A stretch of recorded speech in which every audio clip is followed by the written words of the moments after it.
working and putting some awareness to the case of southern Cameroon. The question, I think, is in Europe, what is the role of former colonial powers? How strong is their influence? And I think there is still strong ties, especially with France and Cameroon. There's lesser ties with Great Britain. But in general, Europe has a lot of ties with Cameroon. In Germany, we have not a very long period of colonialism in Cameroon. That was about 35 years and about 100 years ago. And but people still remember, and there's still some buildings you can see, even railroad bridges which still work are there. So people still remember. And I think Germany could have a nice role because they are not seen as a colonial power at these days. So they are seen more than a neutral humanitarian power in the world. So we could be a mediator. And what we tried with our parliamentarian initiative 2 years ago was to bring the Chancellor, Ms. Merkel, to Cameroon to offer the services of mediation, but she rejected. And we did the same thing with the German Foreign Minister, Heiko Maas. And I just recently talked to one of his secretaries, and he said, it's not our first priority to go there. And because they still think that the Swiss mediation process could come to a positive outcome. But the Swiss mediation process is going for, I think, about 2 years already. And I'm not convinced that there is going to be an outcome because there is a blockade from the Cameroonian Biya side. So this doesn't seem to be very successful at this point. What can we do as former colonial powers, or what can Germany do? I think public awareness is one of the points. We're trying to do that for 2 years right now, so this doesn't help anymore, I think. But we should put more emphasis on the African Union and at the ECOWAS, at the churches, and I think at the UN. And like Poedeng said, like Germany was in the UN Security Council for 2 years, and we tried to make the case there. But the UN still says this is not a conflict between countries. It's a conflict within a country. So the UN security cannot act because it's not in between countries. So they still see it like an inner conflict. But it's a violation of humanitarian rights. So this could be the role of the UN to make clear that the violations of human rights will be prosecuted and will be looked up. So the resolution 684 from the US is a first step towards more international action. And we're just making a new initiative in the German parliament, reflecting on the US resolution and asking whether the German government sees some need for more action while this new US resolution is in the world. And also the Europeans have come up with a new kind of law. So the foreign commissioner, Josep Borrell, he could initiate a Magnitsky Act for Cameroon as well. So he could freeze the assets of the political leaders, of those who are responsible for murder and human rights violations and so forth. So there is new instruments and they could do, but they're not willing to do. And there's one reason, of course, this is the role of France. This is an important role. So Germany will not act if France is not aside with them. But this is a difficult question for the Germans to answer. All right. Prof. Hoffmann, again, it's a privilege to have you, sir. Good evening and welcome to ABC. Now, if I understand you right in your statement there at the Oxford conference, you were basically saying that the Swiss mediation has failed and failed because Paul Biya of Cameroon has blocked it. And you were then suggesting that the Germans could have something to do. Is it true that the Swiss initiative mediation has essentially failed? And if so, What can Germany bring in here, sir? I didn't say that the Swiss mediation has totally failed, but we don't see a progress since about 2 years. So, and we are still seeing human rights violations. We still see villages being burned down. We just recently saw a picture of a 4-year-old boy looking like a piece of charcoal. And we kind of no longer tolerate this. This is just getting too much. And like all the kids can't go to school, this is something I cannot tolerate because it's on their back. The children are the real victims of this conflict, besides those who've been dying. And we should come to an end, and mediation is the only way to come to an end. So there is no military solution, absolutely no military solution. So there should be mediation and everyone on the same table and discussing this problem. And there is other countries in the world with 2 languages. Look at Switzerland. Switzerland has 4 languages and they still come along with each other and they know the language of each other. So this is not a point, this is not a reason to be separated. It's just a matter of being a little more independent in those regions.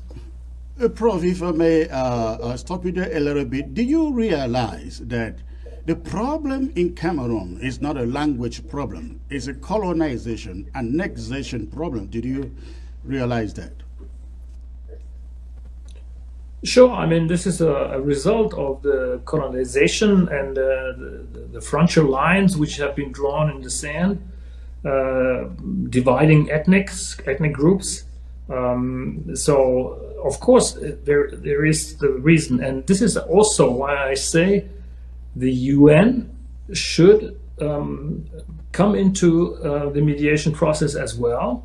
So far, they say it's not a conflict between 2 countries, but the UN has played a historical role in this conflict as well. So their responsibility is also part of it, and they should be in the process as well.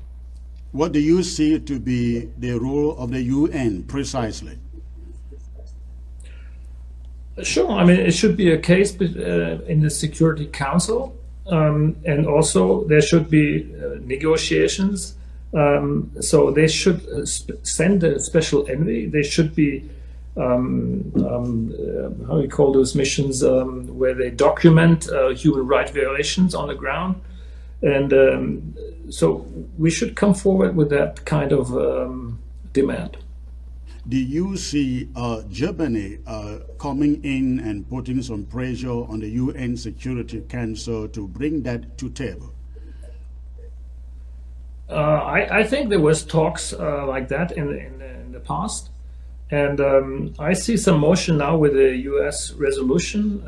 So there is a new spirit, I'd say, and hopefully Germany and the U.S. and maybe France together can play a role in that sense, that the UN could be a mediator. But any other could be a mediator, I think.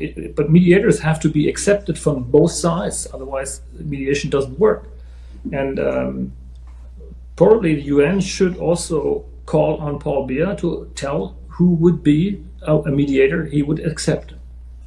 What do you think you in Germany can do differently from what the Swiss are doing? I mean, many of us here in the diaspora and in the Amazonian Southern Cameroon's community are quite worried that the Swiss have not really prevailed on the regime in Cameroon enough to bring it to table to talk. What would Germany have done differently? Well, that I can't tell because I'm not in the government, and so I would be.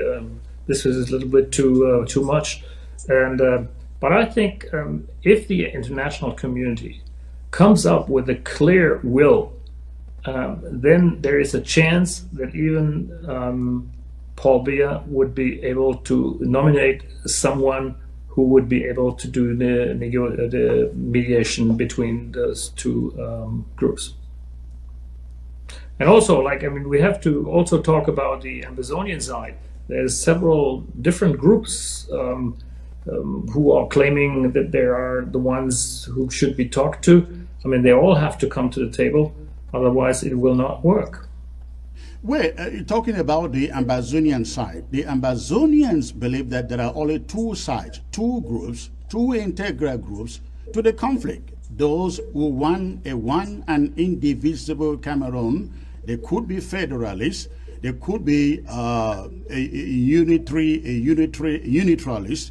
Then you have the independentists. So the Amazonians are saying, as far as this conflict is concerned, there are only two sides, two groups, the independentists and the unitarist, those who want to stay with La République du Cameroon, be it in a federal structure or as a unitary state.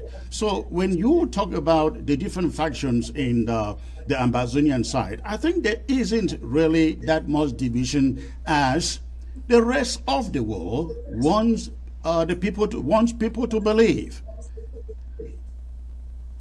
I'm not quite sure about this because we've seen violent attacks.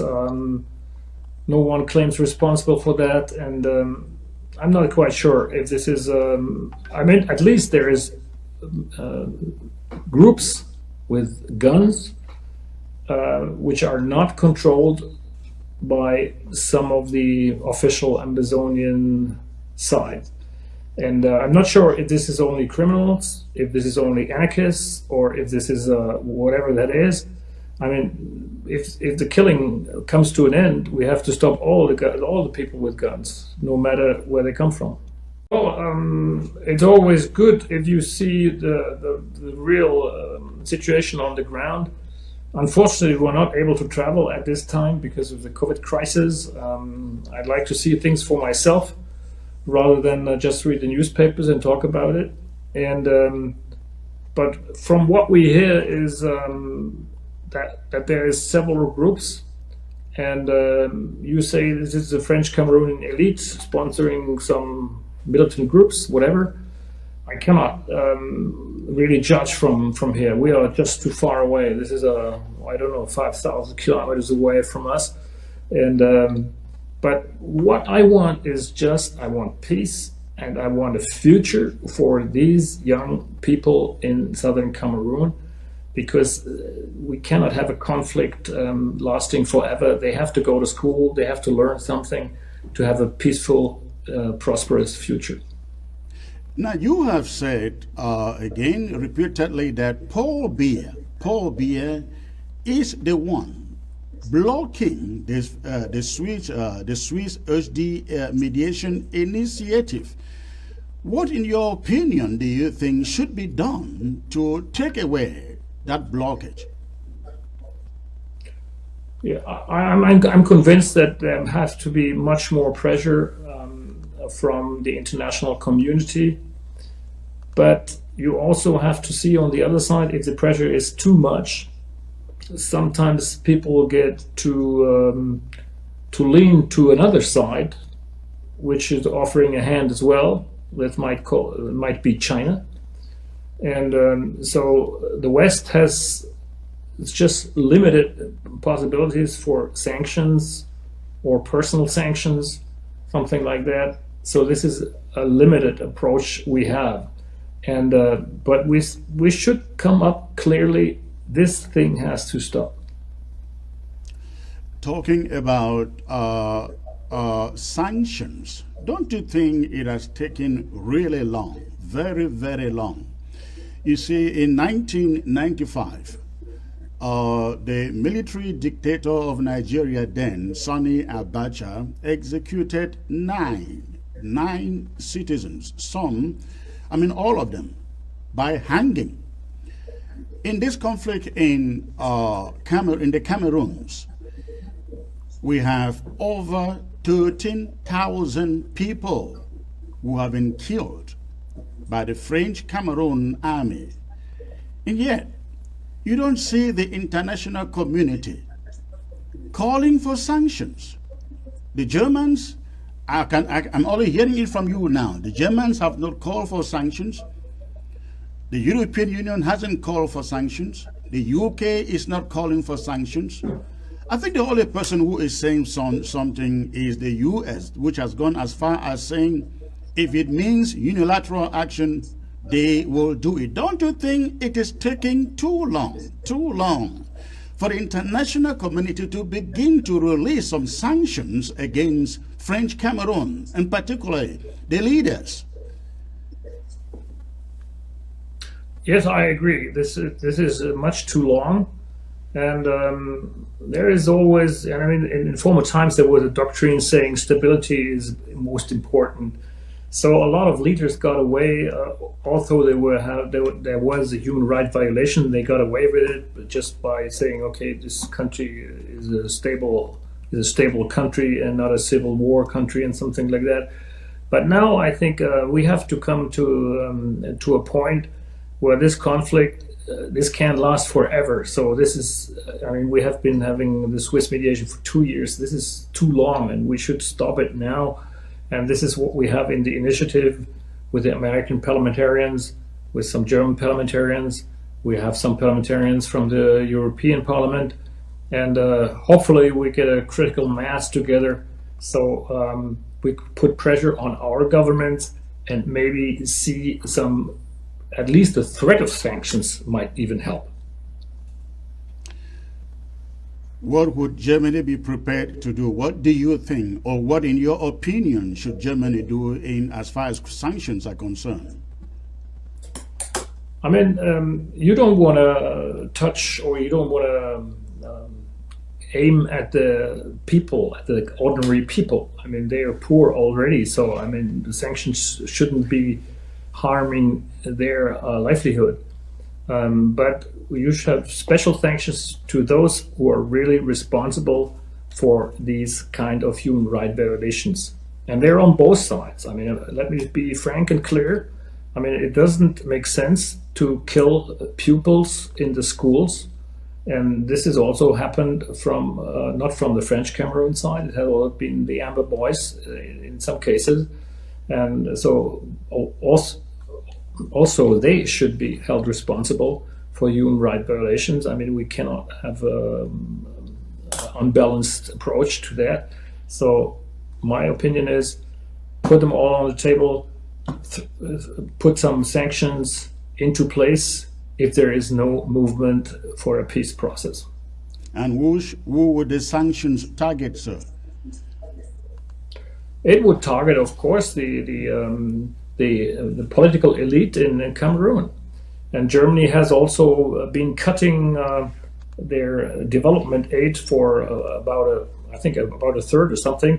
So they have been cutting down some money which flows to some projects there. And more we'll only support the civil society rather than government. The government, or some institutions within the government. Now, you stated at a London conference that the UN sees this as a domestic crisis.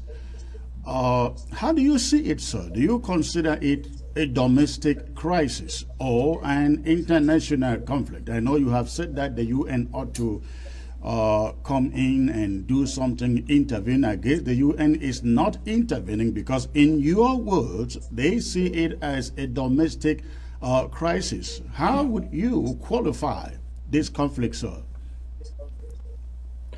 I mean, it's an internal conflict, no question, and this is the reason why the UN Security Council didn't respond when Germany was asking for it. And but now you see so much human rights violations, and this is something the UN could prosecute as well. So this is it's not the only reason being a conflict; it's the reason of humanitarian rights violations. So this is enough for the UN to enter. Now, when you talked about this being, in your opinion, an internal conflict, yet the international community is saying, go sit on the table and get right to the root causes of the conflict. And you know, as I do, and you stated this earlier, that this is stemming from colonization and annexation. When you go deep into that, or are you saying, and you still call it an internal crisis, are you saying it is illegitimate for the Southern Cameroon's Ambazonians to demand their country back? Because when you go into the history, you realize there isn't really any treaty of union between the two parties, Ambazonians, the Southern Cameroons, and French Cameroon. Yeah, I know the history, and there was some independent days as well, and but there was also a vote to join the French Cameroon, and but the federal system was never in place. So this is it was connected with this vote, saying if you vote yes for the French Cameroon, there will be a sort of an independence, a federal community. And this never happened. Of course, this is the root of the problem, and but this can be put aside. And Germany has financed quite a long time. This is about 15-year-old program for the decentralization, meaning more independent government, more independent villages, cities, and this kind of thing. So the money is not only in the capital. The money should be also in the provinces. And this is, I think, this is a very good thing for peace in the future, because if you only have everything happening in the capital, it doesn't. It's not just for the people, for the whole country. So decentralization is a good thing, and I think in Europe you have good experience with that. Like in Germany, we have 16 states. They act independently in several senses, and so the subsidiary is a good idea. Just like everything which could be done within the city should be done in the city, and everything which can't be done in the city should be done at a regional level, and everything which can be done at a regional level should be done at the state level. I mean, you see the same thing in the U.S. There's no Californian army. There's just a U.S. army, but there is Californian tax laws, things like that. So the federal system is quite a good system. And once again, I think Africa has come to a point where where they should also think about constitutions, much more decentralized constitutions, to end up also by the colonial powers. They brought in their constitutions, like Constitution for France, the Constitution for Britain. So they just made a copy-paste thing. And now there's time to reflect a little bit more about this decentralized governing, because this would really help to end a lot of problems, not only in Cameroon, but in a lot of other countries. You are quite right there with decentralization in terms of federalism, but you will also recall that it doesn't work anywhere in Africa, except maybe with the exception of Nigeria. Let's look at Cameroon for. But I strongly recommend to look at Switzerland. Switzerland is 400 years of democracy, and there's a reason why there is such a long tradition of democracy in Switzerland. Because from the beginning on, they have this sort of decentralized thing, and people, it's sort of a bottom-up democracy rather than a top-down democracy. Well, the example of Switzerland is one to copy, and I think also the Canadian example is another one. However, you realize that in both countries, Switzerland and Canada, the minority have all the right to decide what they want to be, what form of government they want to have. Take the example of Quebec. They have had 2 referenda, and they choose to remain with Canada. But in the Cameroons, the minority that has been annexed and colonized doesn't have that opportunity. Won't you think that it should be the place of the international community to say, okay, some Cameroonians, they say they want independence, and some say they want an indivisible country. Why not say, let's give them a referendum, let them decide? How do you think about that, sir? In general, this is a very good idea, but as you said, if you can't vote, it's not an option at this point. So we are not. Theoretically, you're right, but in reality, we have to come to peace in the first place, and then start a constitutional process in Cameroon or something like that. I mean, this is not a solution which comes from outside. This is the Cameroonian people have to decide, and the local people have to decide how they want to live and what constitution they want to have in the future. So, and there's a saying, African problems should have African solutions. And sometimes I think, what is the role of African Union? What is the role of ECOWAS in this Cameroon conflict? I'm not quite sure about that. I don't know too much about it, but maybe you can give me some information on that. Well, I think look at the conflict in Mali. The ECOWAS has played a quite important role there, as there was a putsch, and so at least they forced the military to give up power and reorganize elections within a year or so. So I think this was a good. ECOWAS played a good role in that sense, and so I wish. I think these organizations they only can grow. It's not from that they are in place and 100% right and perfect from the beginning. So they grow with the tasks they are getting, and so this is my hope, and I think the international community is more than willing to work together with these organizations to find solutions for those problems. And but regarding Cameroon, I still think that the international community could do more to bring all people to the table to talk. Again, we go back to the question of Africa meeting African needs or solving African problems. Do you have concerns that in Africa the leadership does nothing unless they do it by what the West tells them to do? Look at the African Union. They cannot even conduct a free and fair election. I mean, the African Union, they cannot. This Cameroon conflict has been in the making for 4 years, I mean, close to 5 years now. Not a single country in Africa has raised a voice of concern. Talk less of the African Union. And when they say they are growing, I mean, these organizations have been there forever. Don't you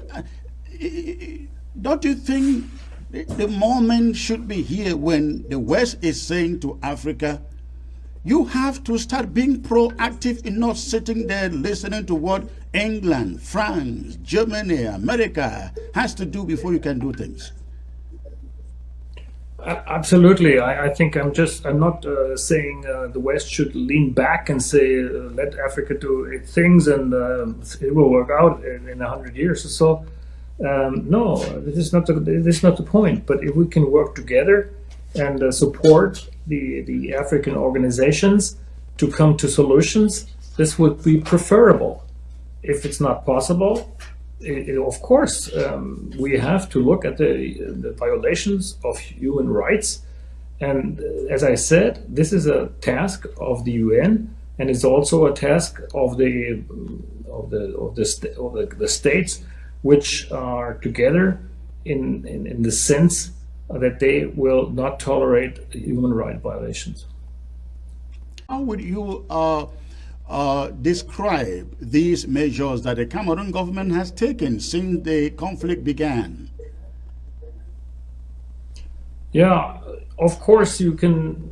I mean, I know that there was some political activities by the Biya government to do these kind of things, and of course it's not enough because the conflict hasn't stopped yet. So this is obvious that this is not enough. I mean, I'm not saying this is wrong, what they're doing, trying to get a little progress. If it's window or not, I don't know. I just want to get this conflict come to an end. And whatever then develops, like I say, constitution or political solutions and so forth, this is another thing. Now, the first step is we have to come everyone to the table. And this has to be, the West has to put up more pressure on the Cameroonian government so they go to the table with everyone.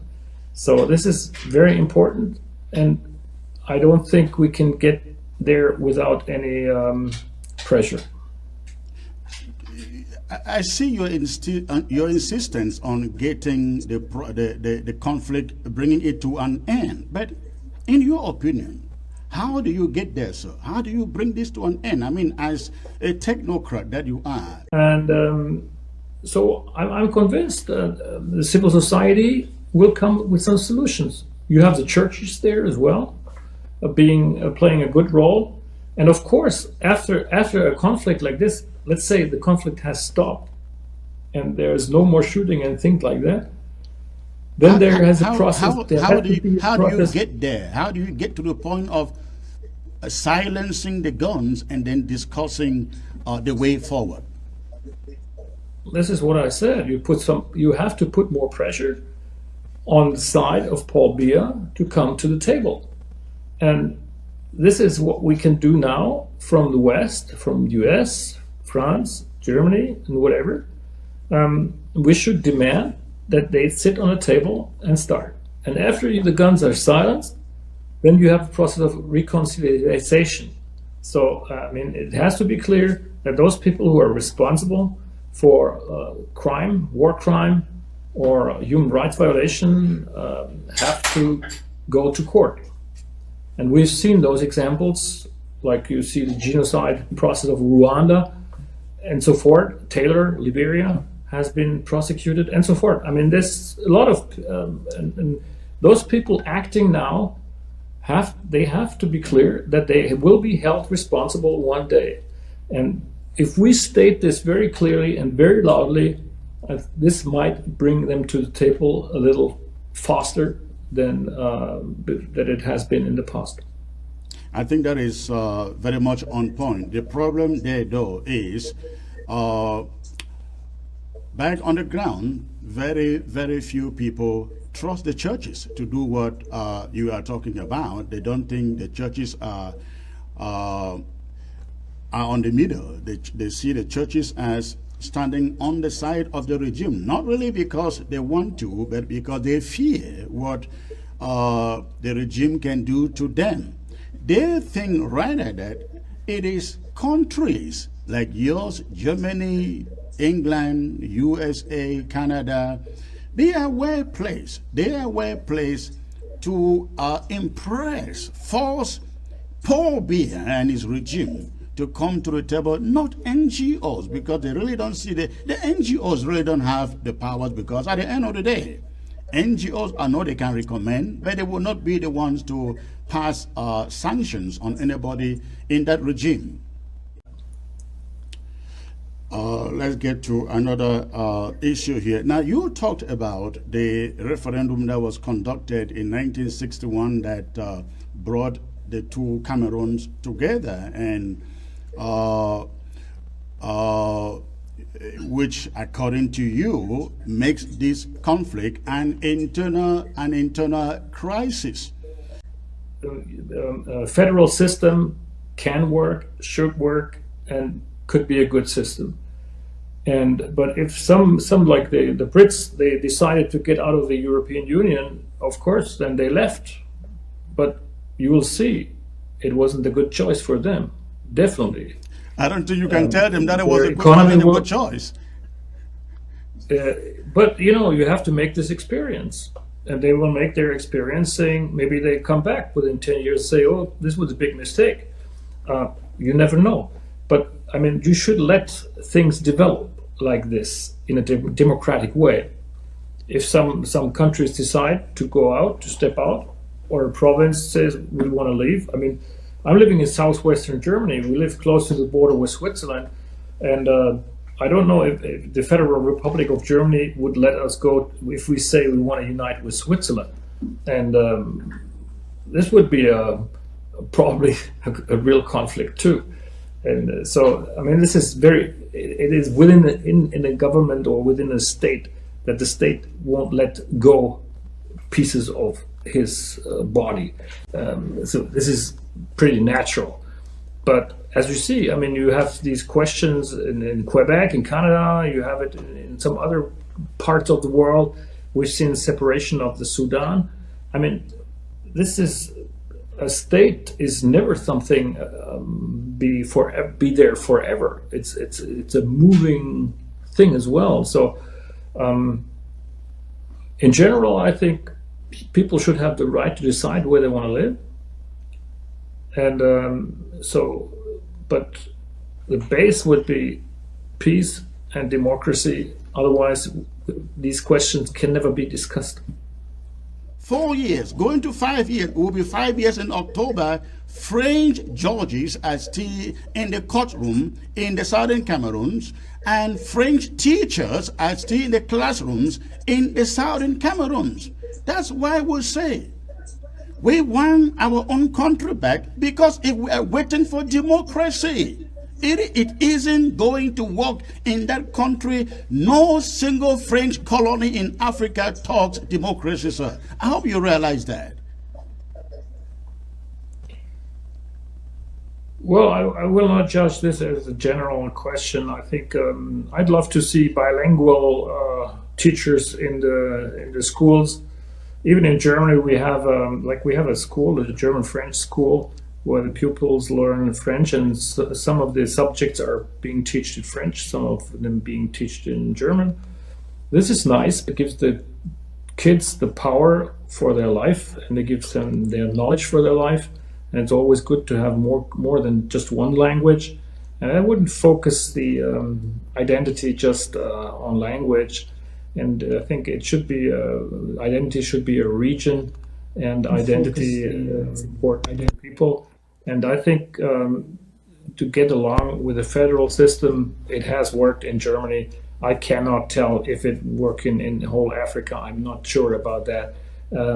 But it worked in Germany quite well. We're prosperous, and we still have some difficulties with our federal system. Sometimes we're really slow, like in the COVID crisis. We have a lot of problems with the federal system and regional systems, and they're not compatible.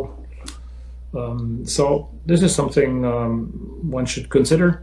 And but I think in general, democracy, the rule of law, and the human rights should be respected, and this will be the base of maybe a new start in Cameroon.